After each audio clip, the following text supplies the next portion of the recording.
Hello, everyone. Let's get started with tonight's webinar. I'm Ariana, part of the marketing team here at Firearms Legal Protection. I'm the host for our webinars. If you've joined us before, welcome back. And if this is your first time, thank you so much for being here. While we're going to get started, I'm going to go ahead and just let you guys know, please drop a comment down below. Let us know where you're tuning in from and whether this is your first time joining us.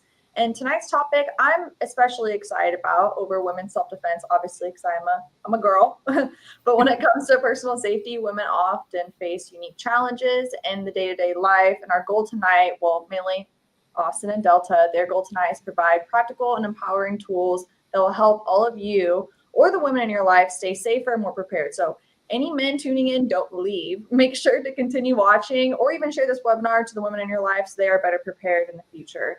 And we're thrilled, of course, to have Austin Davis back with us, a longtime friend of the FLP webinars. He brings decades of law enforcement experience and has trained thousands of life-saving tactics as well. And joining us for the first time, we have Delta, who brings a powerful combination of law enforcement experience, firearms instruction, and plenty of real-world insight as well. She's a mother, private investigator, LTC instructor, and she brings a strong woman's perspective in this important conversation. And I've had the chance to work with her on a couple of projects here, and all I can say is she's the real deal. So we're definitely lucky to have her here tonight. And together, Austin and Delta will walk you through mindset, awareness, practical tools, personal safety strategies that apply to women in all stages of life. So they're going to make sure to give you all of that information. We'll have a Q&A at the end, so be sure to drop all your questions in the comments at any time. And if you missed part of the webinar, don't worry, we post and replay it all on YouTube and Facebook, so you can watch it later with friends or family. But thank you all again for joining us tonight. Austin, do you want to kick things off for us? Hello, my FLP family. Austin Davis, glad to be here. I am very excited about this topic. I know I'm excited about every topic, but I am very excited about this topic. My brother and I adopted a little girl from China May 5th, 1999, so I've raised a little girl. I'm married to a big girl. I was born from a woman, so I have a real stake in this topic. The problem is, I'm a guy. So I thought, who can we bring into this? And it is without a doubt my pleasure to bring the real deal in, Delta, who is probably the highest rated Concealed Coalition instructor. Every month we have a roundtable. It's always her people that are writing in saying, oh my gosh, we do the women's classes. Hers fill up really fast. So I think we have a very special insight and a very special resource to make you and the women in your life a lot safer.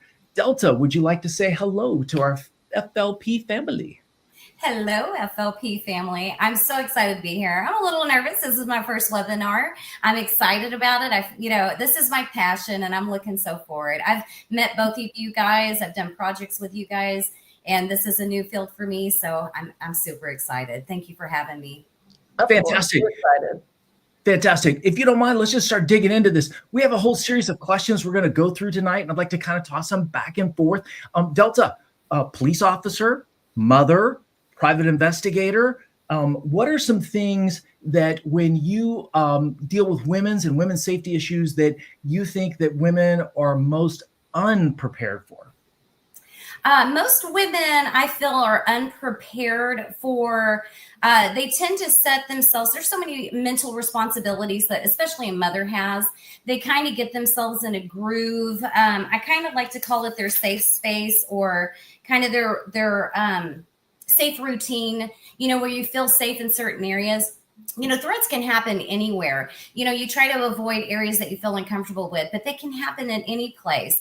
And that most women are unprepared for either acquaintance. Most threats can happen within the family or close acquaintances and not expecting it. It's not just out there in the scary world that we deal with and doing our daily lives, but we tend to set ourselves into a routine, and routine tends to get us into a complacent place where we start dropping our guard, paying attention to groceries and our children and things of that nature.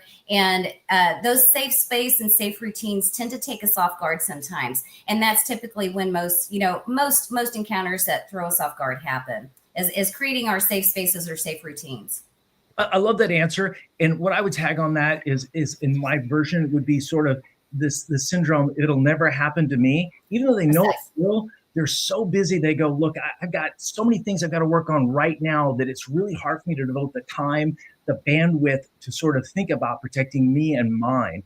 And also, let me ask you sort of a follow-up question and that is, since we're doing a class on women's safety, how is that different than just a general safety for men? Where's that? Why are we doing a special topic for women? Where is the need for that? For women, our general safety on a regular basis can be exhausting. We already have, it's a mental, that mental exhaustion. We have that physical exhaustion of doing our daily routine, whether it's inside the home or outside the home. Women always carry that, like I call it the pings, those daily pings of if I go here and paying attention in parking lots and dark places. And, we constantly have those worries on our mind. And, we still have that complacent that comes into play, but we're always pinging ourselves with the what ifs and what can happen. On a typical basis, men that go through their daily lives, they don't have those pings. They don't have that mental exhaustion of going through, walking to their car at night and get into their vehicle and driving away or what, any the things that are going to happen in those daily lives, and having our little chickens with us that, our kids and what if somebody does this and people approaching and how, it can be exhausting for women. We have those daily pings that we think about constantly, and men tend to have the ability to just, float through the day and not have those mental pings all the time about your safety and your, the safety around you. Excellent response. One of the things I always think about teaching a women's class and women's safety issues is, for me, women are in my opinion, sort of a special risk group. The same way if you're a Uber or Lyft driver, you have special security risk. If you work retail that faces the public, you have certain security risk. And so I like to think of it as a woman's crime issue, all the same problems with carjacking, home invasions, ATM robberies, but then you also have those extra subsets that are specific to the women's issues. I always like to think of it like when people go, Fred Astaire was a great dancer. Yeah, he was great, but Ginger Rogers had to do everything Fred Astaire did, but backwards and in heels. And as I was talking about before, my brother and I adopted a little girl, May 5th, 1999, from China, and we raised her as two single men. And the first time I ever went in public with her in a parking lot with this 13-month-old baby, all of a sudden I'm going, wow, I used to cruise to the world. I'm 6 foot tall, I'm a cop, and all of a sudden I walk in the earth like a Tyrannosaurus, and now I've got this baby, and I'm going, oh my gosh, I'm at the bottom of the food chain. So that definitely changes things on out. What do you think some of the common advice women get, like just carry a gun, and that common advice misses the bigger picture? Anything in particular you can think of? Missing the bigger picture of your confidence and education with that gun.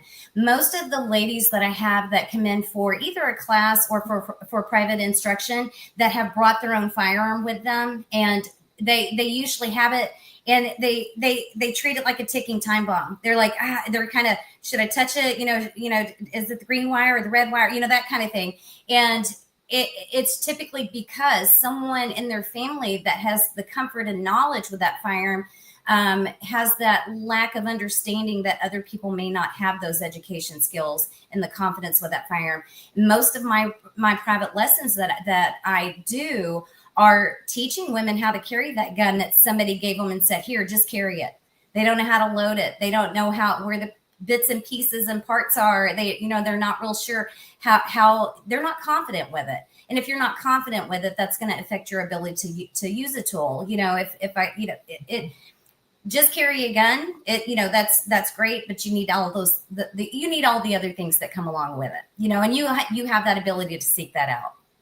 Great answer. It's right in line with my beliefs. I really think that the gun is like saying, I'm a skydiver. If I have a problem with a parachute, I'll just pull my reserve. No.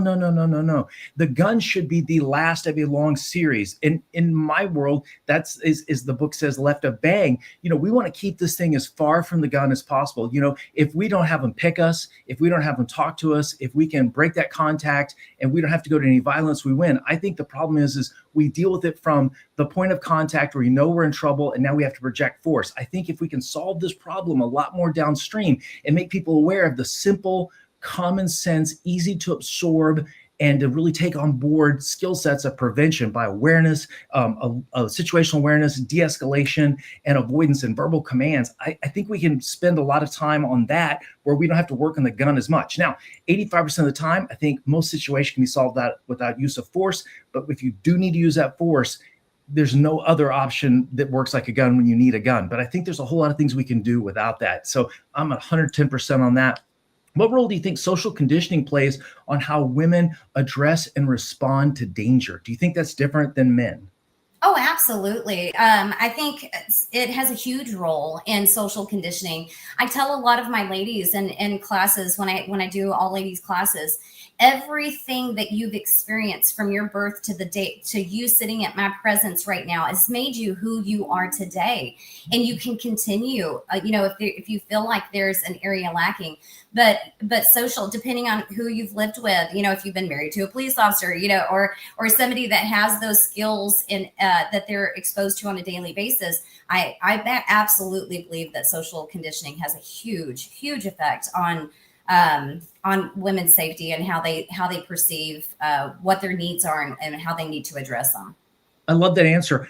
As the owner of Virtual Tactical Academy in the last 14 years, sending people through virtual reality simulation, one of the things I really would like to get across to women is there is a time and a place to flip the go switch and to give yourself permission that at some point I need to get assertive with my verbal commands. I need to get assertive with my non-negotiable no. And at some point, if you have to use force, you have to be comfortable and prepared to use enough force proportional to the situation to get you out of the trouble. What myth would you love to bust about women's self-defense?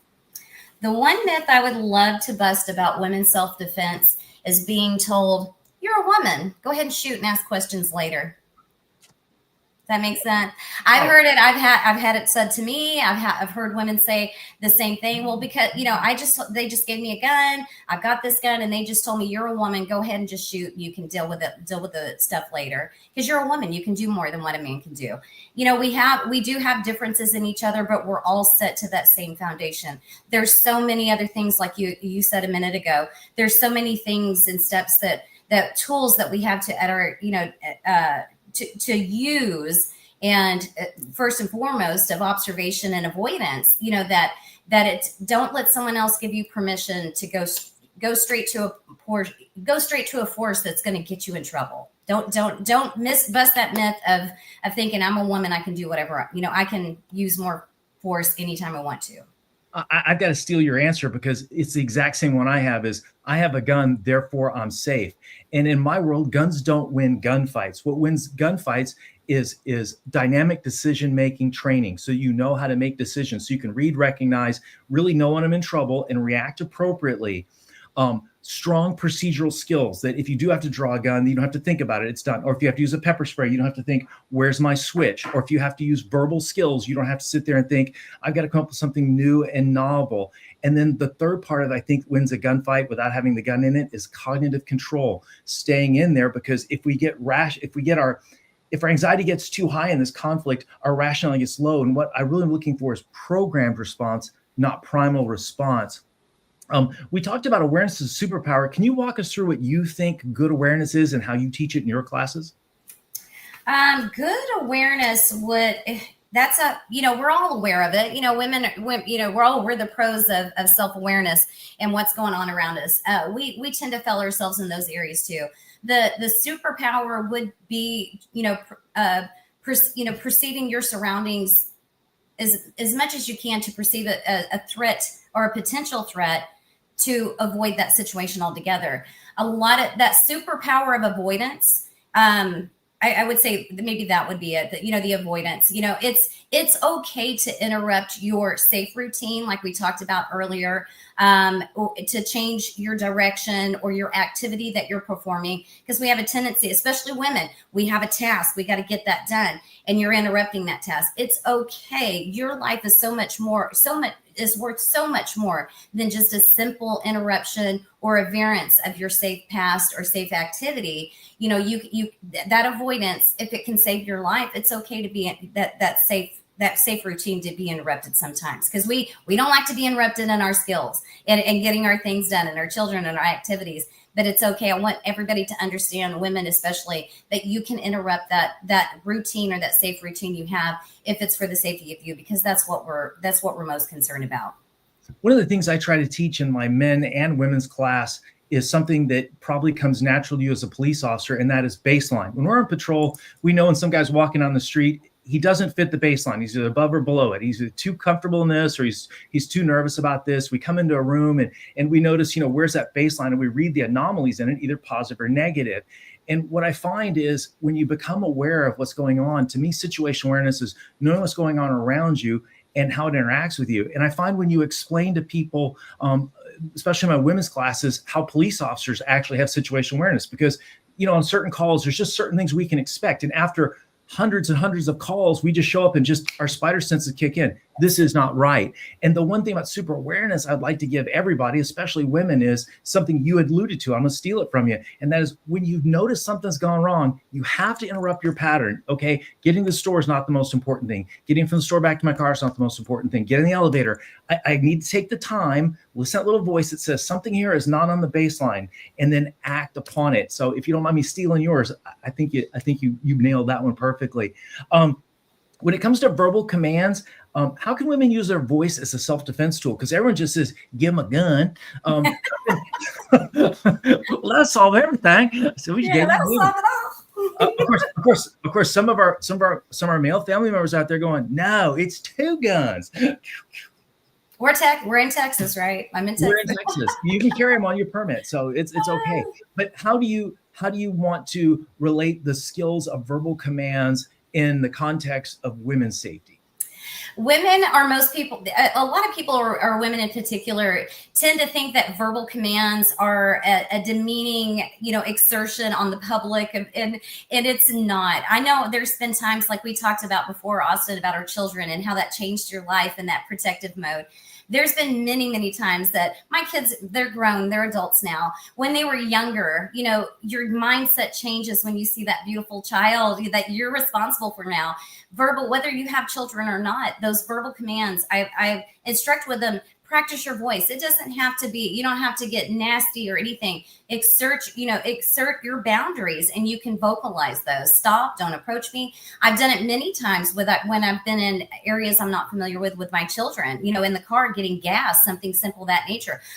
If a stranger is approaching me in a parking lot that I felt vulnerable with, before they, because I'm using my situational awareness and paying attention. I see them, okay, they're coming at me. Why are they coming at me? And then using stop, don't approach me. I've done that many, many times.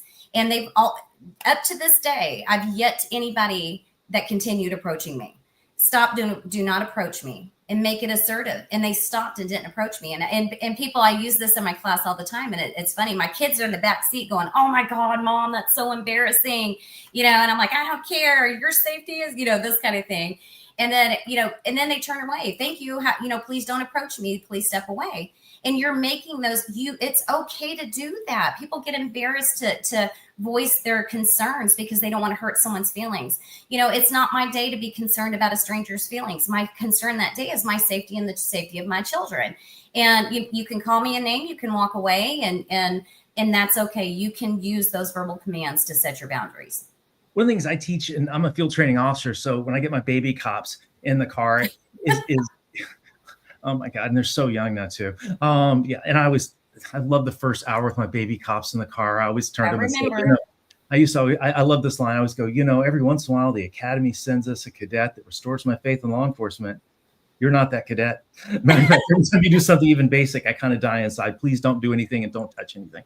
But seriously, when they get confused, because it's the hardest thing, 2 hardest things in police work is to learn to use the radio properly under stress. And the second thing is use your voice to amplify your command presence. So I like teaching, whether it's men or women, ask, tell, make. Ask them, hey, I don't know what you want. I'm sorry, I cannot help you. And I like sticking my hand out because it's sort of a verbal, it gives me a barrier and a block, and it reminds me and them that, hey, this is not happening here. I like saying a lot of times, no, thank you. I'm sorry, I can't help you. I don't know what you want. That was ask. If they start coming in, and that was a nice conversation, then we have to jump up a little more. Tell, I said, I can't help you. don't be afraid to raise your voice. But if they ignore those first two, be prepared for the make them part. Now, that's the problem with a gun. If you don't see a lethal threat, because remember, a gun's only good for three things: save human life, not harm innocent life, tool of last resort. You just can't go pull your Smokemaster 3000 and point it at them. So make sure you have a plan in place. That's why I like pepper spray, because if you get it wrong, you can always go, my bad. And it walks it on out. Oh, when it comes to women, and a lot of times I hear this in my women's class, and what's interesting is I see less women freezing up in my virtual reality simulator than men.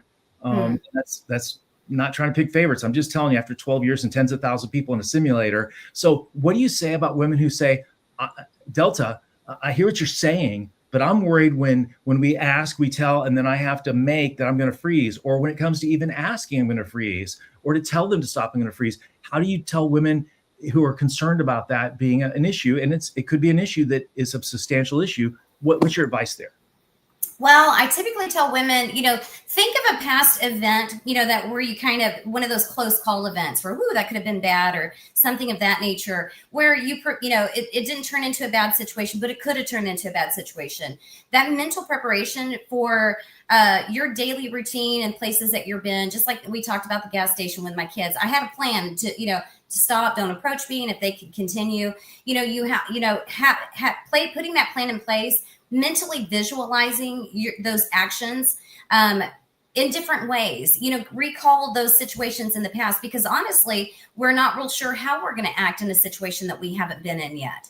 But that mental preparation and going through those mental, picturing it in your mind, and how would I've handled this? And, other than the movie scenes and John Wick moments and things of that nature, like truly and honestly, I know one of my John Wick is not a training film, everybody.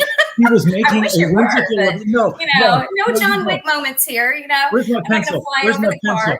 Where's my pencil? I'm ready. I'm ready. I got a visualizing. Exactly. Hey, that's a deadly weapon, sir. If you tell me to put it down, I will, because you've already asked. That's right. And I can use my verbal commands, but mentally picturing those moments in your brain, because now you're imprinting those actions that your recall in training and education, because your knowledge comes from education and training, not only through visual, but also through physical training as well. One doesn't replace the other. They work very well together. You know that, but your brain recall will be surprisingly effective when you have taken the time to visualize those moments, and from training and experience and things that have happened in the past. How could I have done this differently? What could I do differently? Where's my escape route? I have a vehicle, I have keys, I have where are my tools, and where do I need to start with those? Visually, visualizing those things, because you will recall those things later in a high adrenaline situation. I'm going to steal one of your ideas because you're a genius. Absolutely. Remember, if you steal from one person, you're a thief. You steal from a lot of people. I steal from you all the time, Austin. Remember, you steal from one person, you're a thief. You steal from a lot of people, you're a researcher. I'm going to steal one of yours. And that is one of the things I do with my baby cops. And it's one of the things I do before we start a VTA class. And I have everybody sit down, get in a nice relaxed state, and have them visualize the perfect situation where they'd have to use force. And a lot of people can't even visualize going, wow, someone's crawling into my daughter's window and I hear the glass break and I've got to put metal in the meat, and they can't get past that. And I find that they do visualizations. And if they do have a situation where they're going through a parking lot and they're looking for a baseline, and all of a sudden, instead of people in parking lots, they shouldn't be interested in you. They're just kind of going and doing their thing. But all of a sudden someone keys in on you, irregular path of travel to get towards you. And then you talk your way out of that. If that close call happens, kind of put that while you're driving or in a comfortable place and just kind of go, what would I do differently? And kind of implant that. Also, I'm a big fan of reality-based training. We don't rise the level of expectations. We lowered our lowest level of training. And that's why I think my simulator, I'm a state certified reality-based trainer. I do a lot of simulations training and alert. And I find that when we put people in reality-based training, we can stop you at that place where I start to see your eyes are freaking out. And you're kind of getting off the wheels. I stop and I kind of go, Delta, what are you hearing? What are you seeing? What are you thinking? And why are you doing what you're doing? You tell me, and I may go, never thought of that. Keep going, because there's a million ways to do something right. But 9 times out of 10, I'm going, how about this, this, and this? Never thought of that. You want to run through the scenario again? Yeah. And I take them right back to the start. We run through the whole thing again so they can go, yes, I can do this. But I find the real key to the whole thing about visualization, not freezing, is to make a determination that you're a good person and you're worth protecting, and that no one's going to come to save you, and you have to be your own first responder. You're a good person. And if you don't have it in you to take this practice, think nobody's going to keep me away from my significant other. No one's going to take me away from my kids. No one's going to take my dignity. And then find the sort of external motivation for you to find that self-worth to say, I'm worth saving. No one's going to do this to me. I have drawn a hard line in the sand. Yes. One of the subtle, what do you do when you come across someone who does a boundary test? Would you kind of give us an explanation of what a boundary test is for the audience, please? A boundary test, but people love to push the limits. We see that all, a bully will be a bully as long as they're allowed to be a bully. Does that make sense? People will testing your boundaries, will test your boundaries until you've set a hard wall. Boundary, it can happen anywhere, public locations, private locations, understanding ahead of time like that, that scenario training and things that you have that you run through your mind, because that's what gets people caught off guard is when other people boundary test. I may not answer this the way you want me to answer it, but, we fall back to that. Can I, that permission, should I have, where people hesitate in certain situations because they don't want to offend someone else, because like you said, ultimately we're a good person. We don't want to do these things that we're not doing on a daily basis.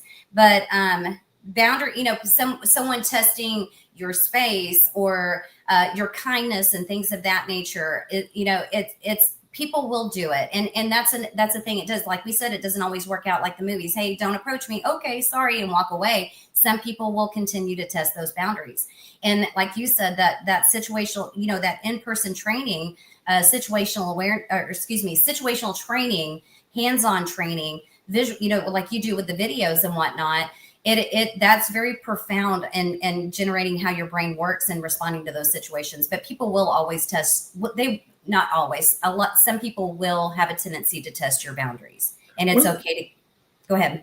One of the ways I look at boundaries is good guys and bad guys. If it's a bad guy and you throw a hard non-negotiable no, this is a boundary. Don't get close to me. Don't walk to my sister. Get out of the office, get out of the store, whatever. And they're not doing that. That's a boundary. And a lot of people don't want to go ahead and confront these people. And a classic example is, you ever get in an elevator and the door opens up and there's four guys with hockey masks and a chainsaw, and you're thinking, well, I don't want to offend them, so you just get on. One of the things I like doing is snapping my fingers. Why don't you try this with me? Snap your fingers. Slap your forehead. Then go, I forgot something, and turn around. Okay. I forgot. Men with hockey masks and chainsaws are not good. I got to get out of here. But what I want to get across with the boundaries to all the audience or our family out here is this. If you're a bad guy, that is the first line of defense for you to say, this is a boundary, and put a hard no on it, and then see if they're honoring that or not. If they're a good guy like me and you get on the elevator and you look at me and you think, I'm not going to be in the elevator with this 6 foot tall person, I'm out of here. I'm thinking that lady's got it. That kid's got it. And what's interesting is don't worry about offending the bad guys. Also, what you're doing is you're doing a social check on the good guys to go, hey, this is an example of how a self-empowered human being says, this is a situation I don't want to get into. And it all goes back to, interrupting your routine. It's okay to interrupt your routine, just like the elevator scenario. It's okay to go, oh, forgot something, and go back and interrupt your goal that you're going to. It's okay. Your life is worth more than that. So for the women watching tonight who've never taken a self-defense class, they really are watching this going, I really want to be safer, because I don't think I can't be in control of my life until I control my safety. I think that's a fair statement. Where do you think they should start? Where's ground level one? Where's Ned and the first reader? Where's first grade? Where's first day in school? For me,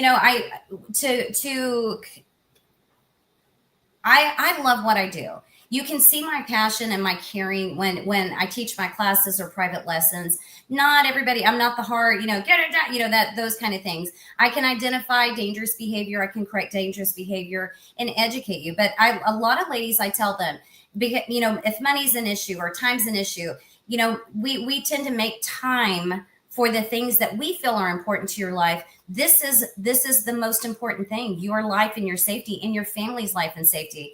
Even, having a private lesson, one hour with a good instructor, setting those basic skills that women, especially for women, and their heads always shaking when I say this, we tend to compartmentalize all the actions. We overthink those actions, and then it interferes with our ability to shoot that gun, safely and proficiently.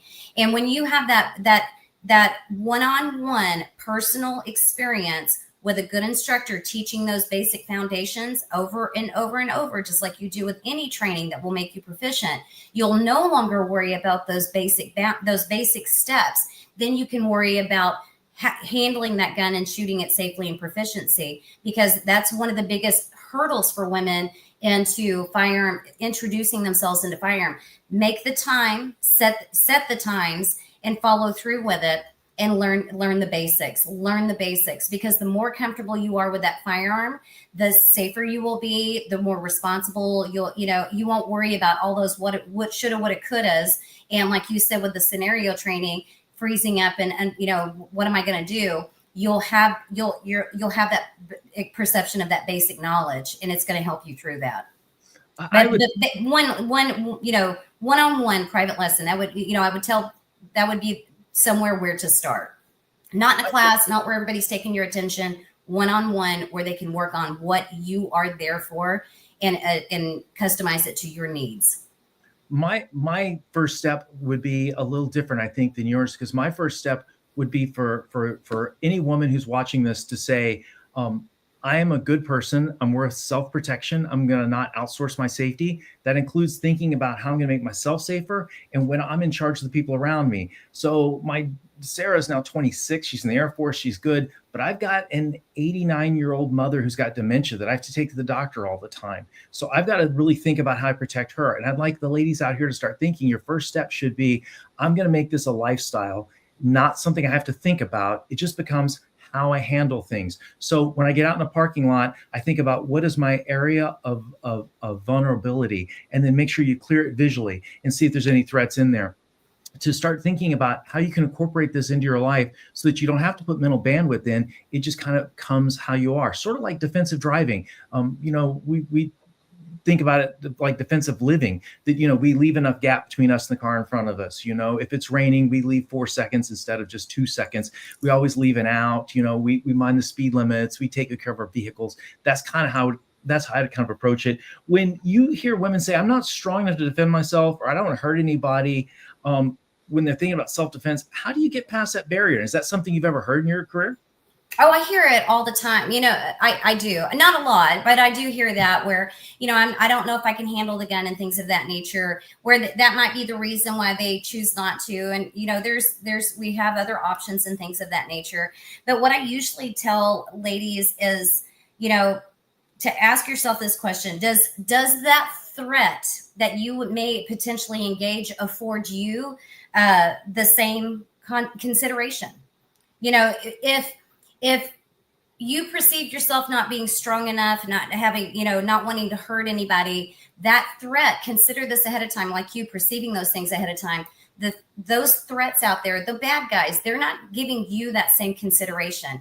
In fact, those things are what they're looking for in a victim. They're looking for someone that carries themselves in a way where they feel that they're looking for the vulnerable, physically vulnerable, or someone presenting them way, not paying attention. The bad guys are looking for those cues. And if you feel that those things are where you're lacking, then those are the things that you can train and educate yourself on. And strength is in handling that gun. I've had that said many times, but usually within a few minutes of comfort and going through a few drills or training where it was no longer an issue.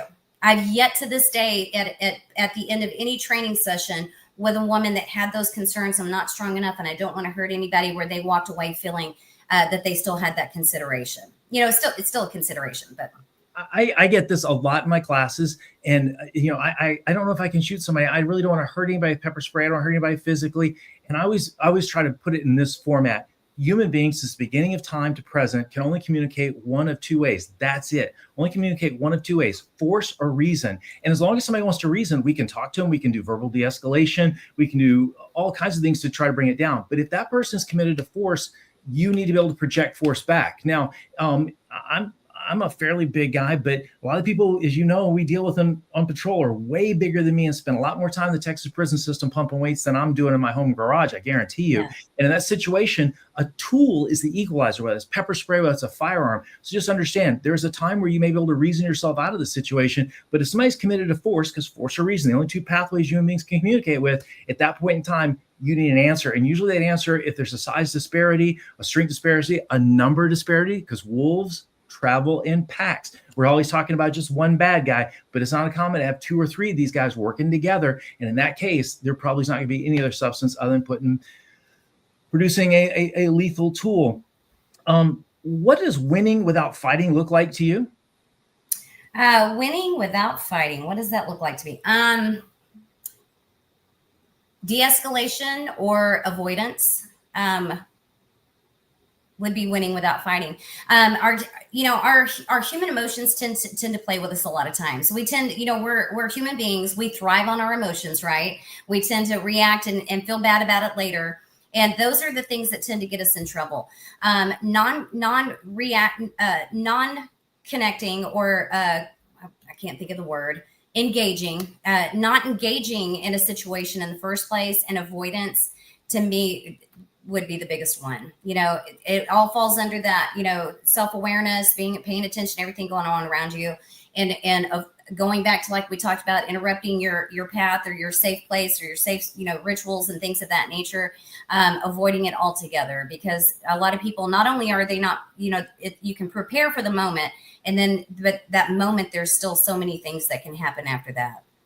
For me, winning without fighting is what I try to explain to my officers. The lowest form of force we have is command presence. So the first thing is getting it in your head that I don't want to be a victim. I'm not volunteering to be a victim, and understanding the dynamics of crime. So for me, winning without fighting means, when does a crime start for the bad guy? When they look at you and they think they're quick, easy, low risk, low possibility resistance.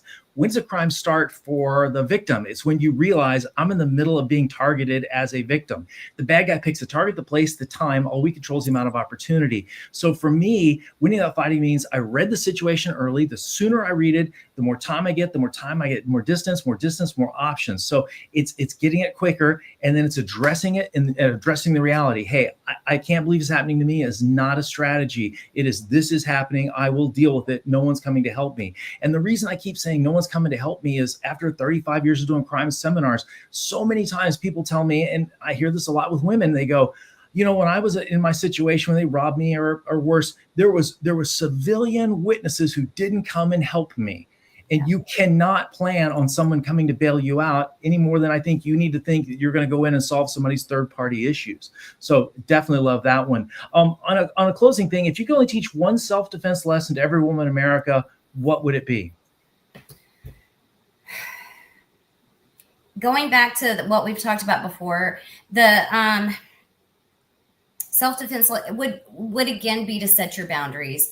Having your lifestyle, it doesn't mean you have to interrupt your daily routine or things that you do, because that's what the biggest thing that most women don't want to happen. Well, I don't want to have to interrupt my routine and those things. And if you do not want to have to interrupt your routine, then that self-awareness, setting those boundaries, speaking up for the boundaries that you've set, and being that dominant presence. And it doesn't mean, when we say dominant presence, it's like you said, not looking, carrying yourself like a victim, because the threat's always looking for those victims. But the number one thing, is setting those boundaries with that self-awareness, because not only it makes you aware to address the situation, you maybe ran that situation through your mind, give yourself way out, avoid it altogether, so that we can accomplish other things without having to go to a gun. Don't always consider, but setting those boundaries, sticking to them, and feeling comfortable with those.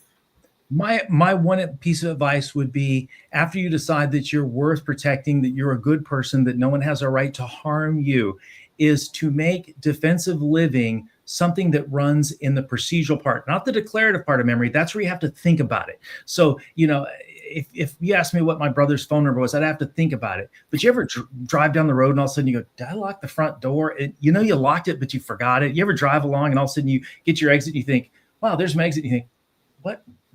I don't remember any of that because you're an automatic pilot. That's when it's in procedural memory, the part that works without you having to access it.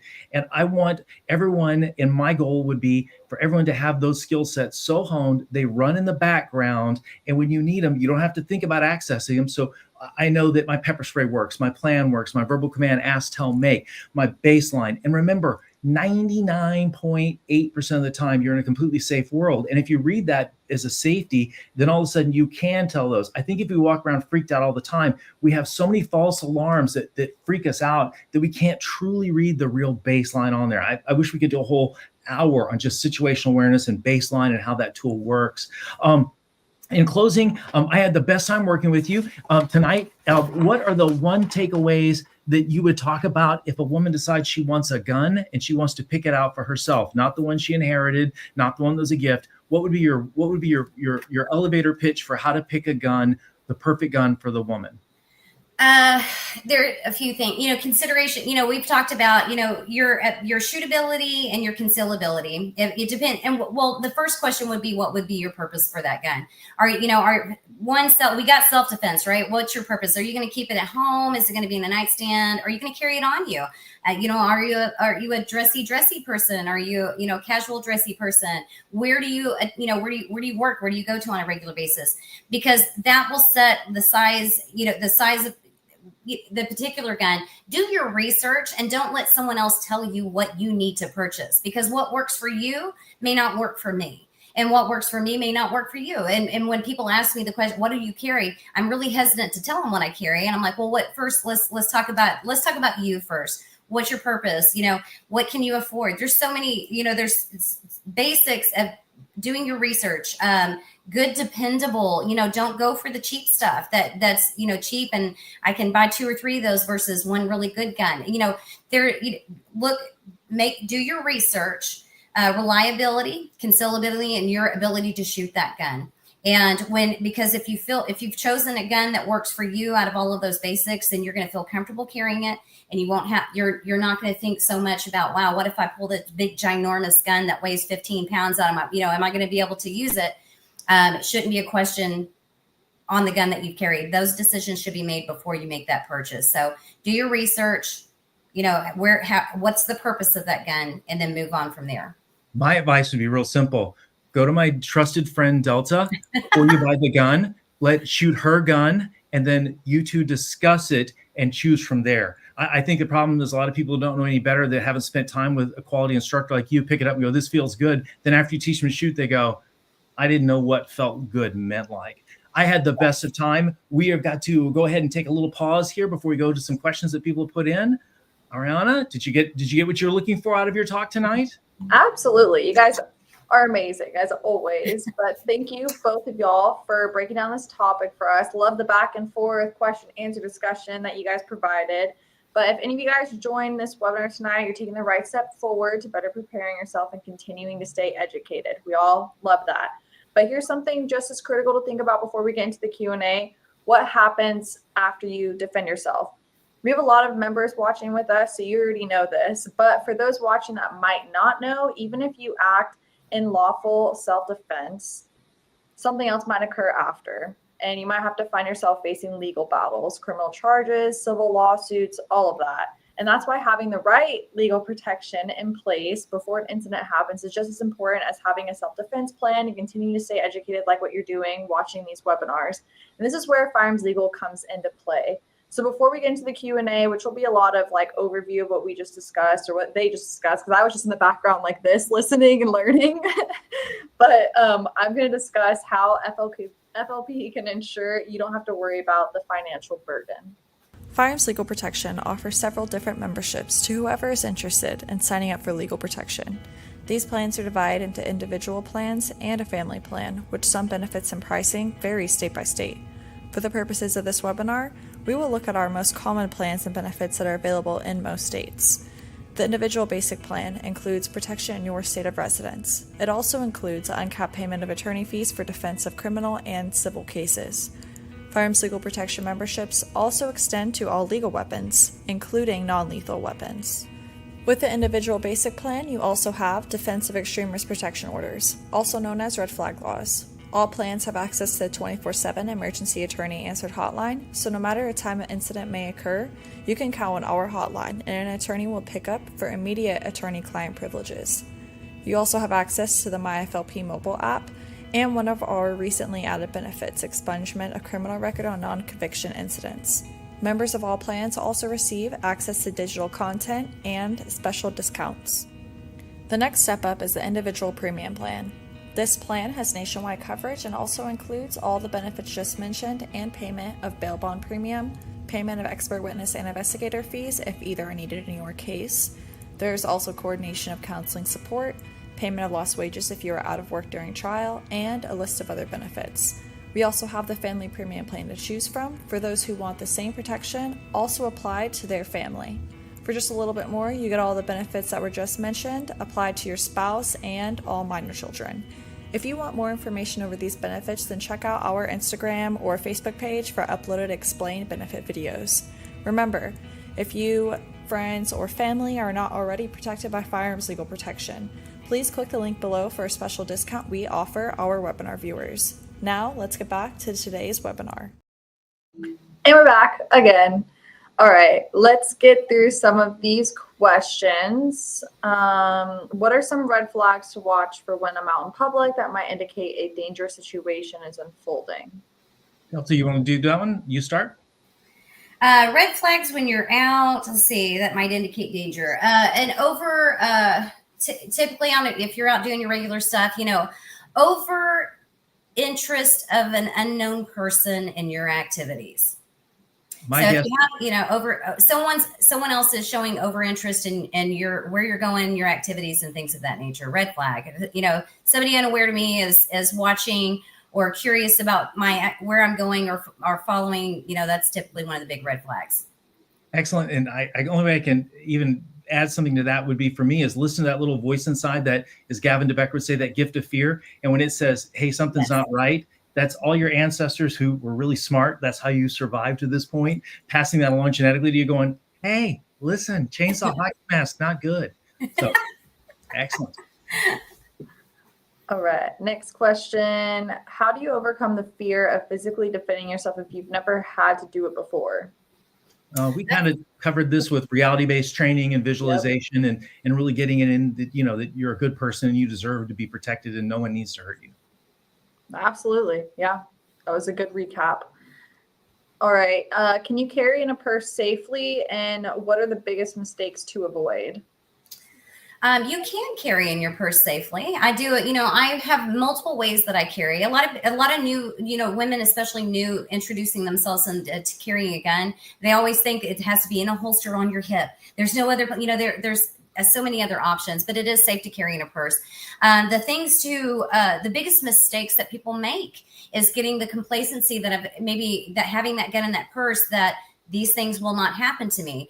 When you carry off body or in a purse or cross body bag, if you leave that bag somewhere, you're always allowing someone else to gain access to that gun. If it's hanging on a chair, if it's hanging on a coat rack, if it's always keep that it is safe to carry in a purse. But as an off-body carrier, you always have to be in a higher sense of awareness on where that bag is, where that purse is at all times, and keep it in your possession.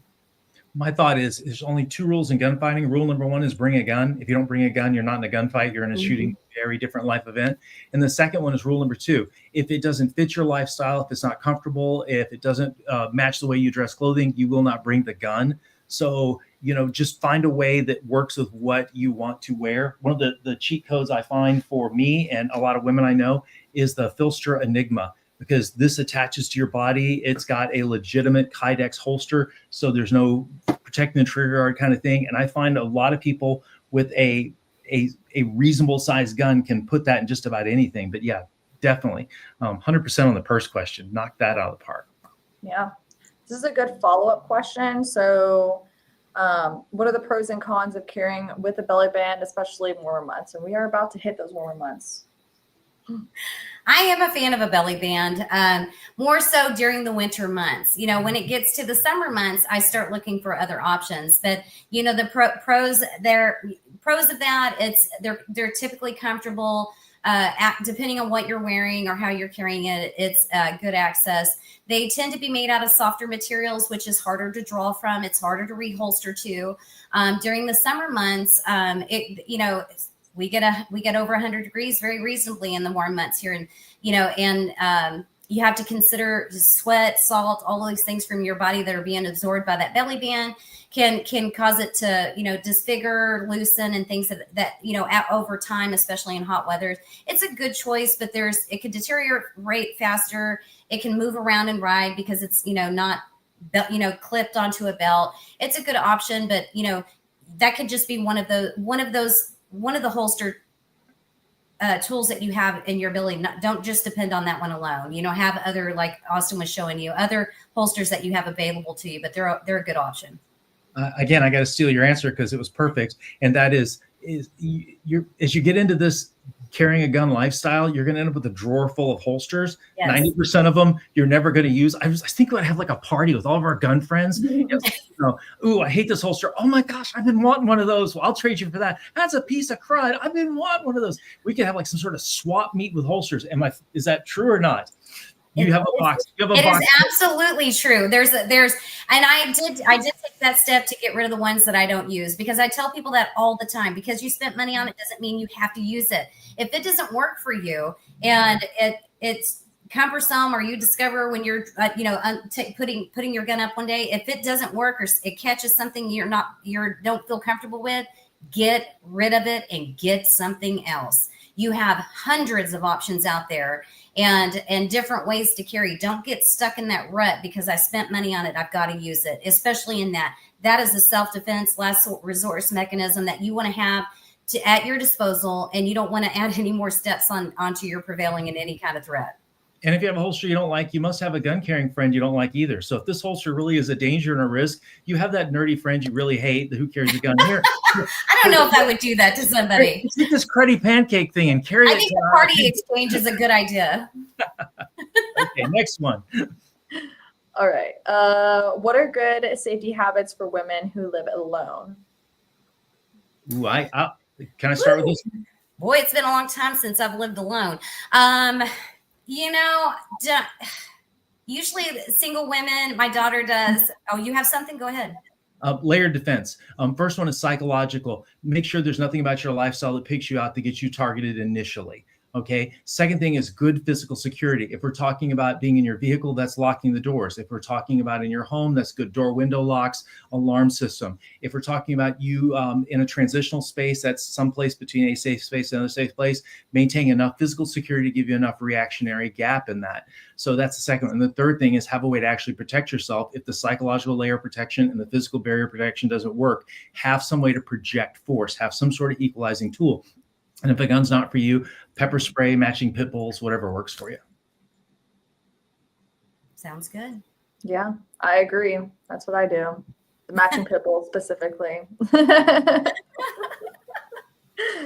All right, we have a couple more questions. My wife, girlfriend, mom, whoever it is hesitant to carry a firearm. How can I support her in taking steps towards self-protection without pushing too hard? Delta, you start, or you want me to start? Most of the ladies that I train, and it's usually that their spouses, it's usually their husbands or partners that push them, that encourage them outside of their training to seek someone else to train them. It's because I always tell everybody nervousness and handling a gun can get you in danger. If it's always good to have that, that little bit of awareness and great respect for that firearm. But if there's too much, and like I said, women tend to overthink, compartmentalize. They want to structure something instead of a clean response. And if just taking that first step of doing, learning the basics of handling. You may not even shoot a bullet out of a gun, but learning those simple basics and then working your way up and maybe suggestively not even carrying a gun until you are comfortable with it. And, but it's hard to remove that nervousness from someone who doesn't know what to expect from that gun. And it doesn't take long with support and caring with someone that's providing you with that basic instruction from the get-go, that'll bring that hesitation down. It truly will. Brilliant answer. My thought always is I would never push somebody into carrying a gun that didn't want to. For me, what you want to do to protect yourself is a very personal, private decision. So me, I'm a big fan of a gateway drug. This is a POM, stands for peace of mind. You get them off Amazon. They're about $15. I buy them in a 6-pack. I give them away all the time. You want the one with the clip attached to your keychain. Get them to carry a pepper spray. Make sure you take them out and back. Have them spray at one time. Get a burner unit so they know how far it goes. Get the inert unit. Put on a pair of safety glasses. Go through a couple simple drills. I think we've done a pepper spray class. If not, we'll do another one and explain what those drills are. And then once they get comfortable with this, if they decide to go the next step, that's great. Because even if they do, they still need something, because when they need to use ordinary force, not lethal force, remember the gun is a perfect tool, but it's 85% of the time it's a simple assault, where it starts where you can't pull the gun at that point in time. So never push somebody into that. And again, go back before you buy a gun for somebody and say, here, carry this. For gosh sakes, go to a competent instructor like Delta and say, look, show me how to use the gun. And then after you show me, let me make the knowledgeable decision. But until you've gone to a knowledgeable instructor, ownership does not equate to competency. I have a guitar in the house. I don't have a clue on how to play it. So, Delta, how's your guitar lessons? Can you teach me to play guitar? No. Can't sing either. Find an instructor like Delta. And then finding it, whether, I have great success because I ask the student, what do you expect out of this? Why are you here? And instead of, if you go to an instructor that immediately starts spouting out what you should and shouldn't do, that's probably not a good idea. And it's okay. You can pick and choose. Don't let one bad experience deter you from seeking the education and learning about that firearm too, because you'll find one. Because I've had students that have been through lessons that have come in to see me. You would have thought they'd never touched a gun in their life, and they've been through lessons. And I'm like, what happened during those? What happened? What did they do during those lessons? Did they even address your needs and why you're there? And once you set the needs down and why you're there, then let's work from that. That's what you look for in a lesson and learning. And having options. I have a daughter, military training and everything. She chooses not to carry a gun, but she has, the pepper spray and different methods that she carries, just in case. There are those other tools that you can have. Don't always think that it's between nothing that I can use nothing straight to a gun. There's lots of things, intermittent things in between that level and that interim that you can use, and tools just like Austin was showing. Between profanity and a pistol. Yeah, and a pistol. And a pistol. It's something between profanity and a pistol. Like that.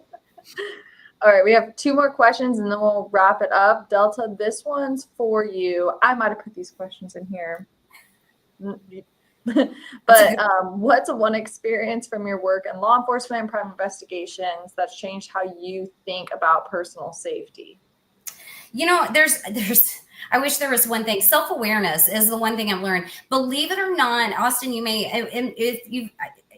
not agree or disagree with this because I've had the opportunity in the law enforcement, which is a reactionary job. You're typically reacting to a situation. You only hear the stories of what happened prior to that.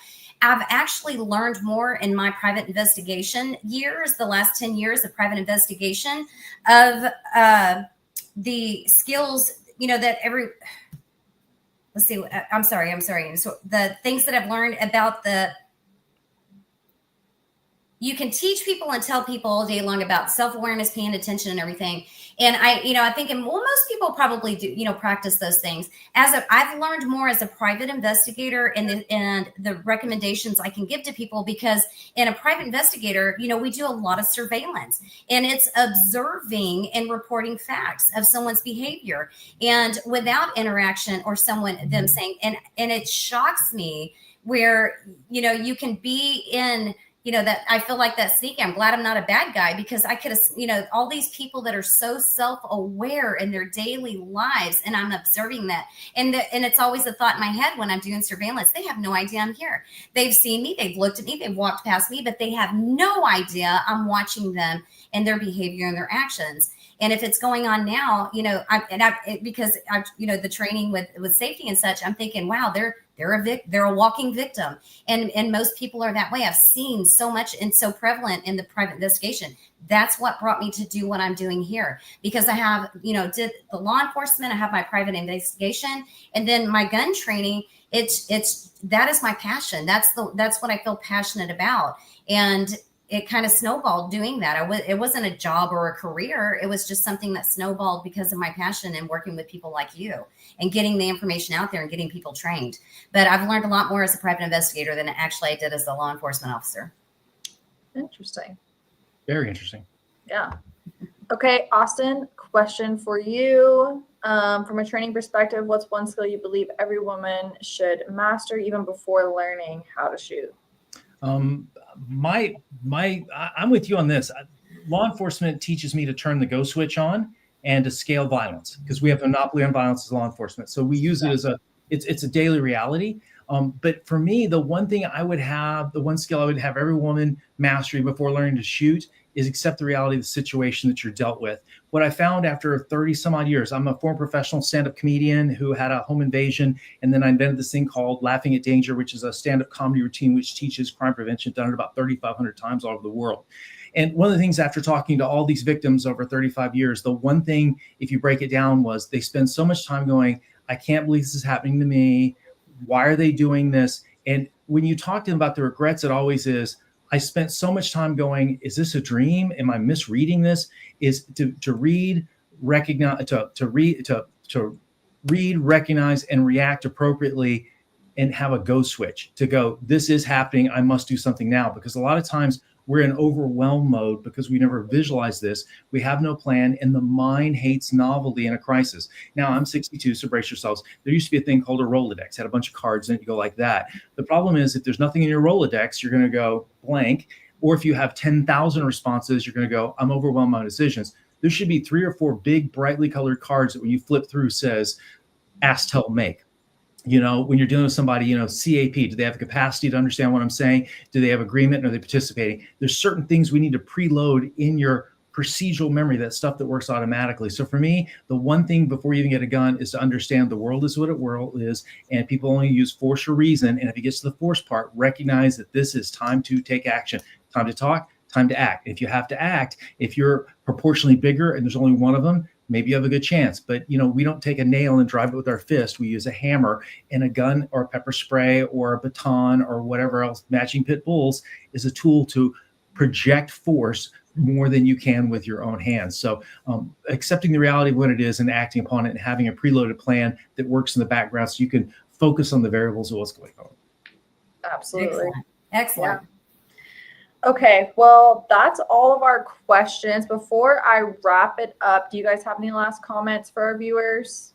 I do. Go to Delta. You can't find a better instructor, any gender, anywhere. She is absolutely the best in the state of Texas, if not the best in the United States. No one gets reviews like her. The problem you've got is not getting to her. It's hoping she has room for you. So I would recommend saying, I'll wax your car. I'll clean your house. If you take me through the process. If my wife came to me and said, I need to learn to shoot a gun, I would send her to her before I would try to do it myself. Honestly, I cannot give a better recommendation than her. Thank you, Austin. Thank you, Austin. She does her women's only class. Book it early because they fill up like that. Yes, they do. And they're coming up, so look for them. Can I represent as a woman and show up to one? Can I represent as a woman and show up as one? Absolutely. Come on. I'll recognize you, Austin. Yeah, there's no disguise there. Love it. Maybe. Thank you guys so much for having me. Of course. We were happy to have you on here. I was super excited to have you. Austin was too. Whenever we were talking beforehand, he was like, absolutely. we've got to have her on. Yes. I trust and believe, Firearms Legal Consulta, all of the people that I interact with on a regular basis with classes and contracting and teaching and women and co-eds and all of, I believe in all of you that have that education and backing with these companies. And because I'll tell you this, I'm not a follower. I don't do things just because it's easy and complacently done. I support the companies and do the training and back what I believe in. And it shows in my education. It shows in my classes because, I get goosebumps. I have them now. I get goosebumps when I have classes and seeing the light go on with people with just normal. I never make the assumption. And I believe in everybody, all of you guys that support the training and the classes. I absolutely believe you. If I didn't, I would not be here. It's all round table. Goes both ways. Yes. Alrighty, everyone. We're going to wrap this up now. Thank you so much again, Delta and Austin, for joining our webinar tonight. You guys did absolutely amazing. If any of you guys have additional questions or would like to join Austin's simulator training, I know I mentioned this every webinar, or the Conceal Coalition courses, or even get training with Delta like Austin was mentioning, please don't hesitate to reach out. You can email me at marketing@firearmslegal.com. And if you're not already yet protected by Firearms Legal Protection, click the links in the caption and get covered at a discounted rate and ensure you have the protection that you need after a self-defense incident. And we also want to hear from you. There's a link below that you can submit any topics that you would like us to cover in future webinars. And all of our webinars are streamed live on Facebook and YouTube. So make sure to like, follow, subscribe, all of that fun stuff to our pages for future webinar notifications for valuable content. Yeah. Again, thank you so much, Delta and Austin, for sharing your expertise tonight. And of course, thank you, all of you guys, for watching and joining us. As always, protect yourself. We'll protect you. Have a great rest of your night, everyone. Good night, everybody.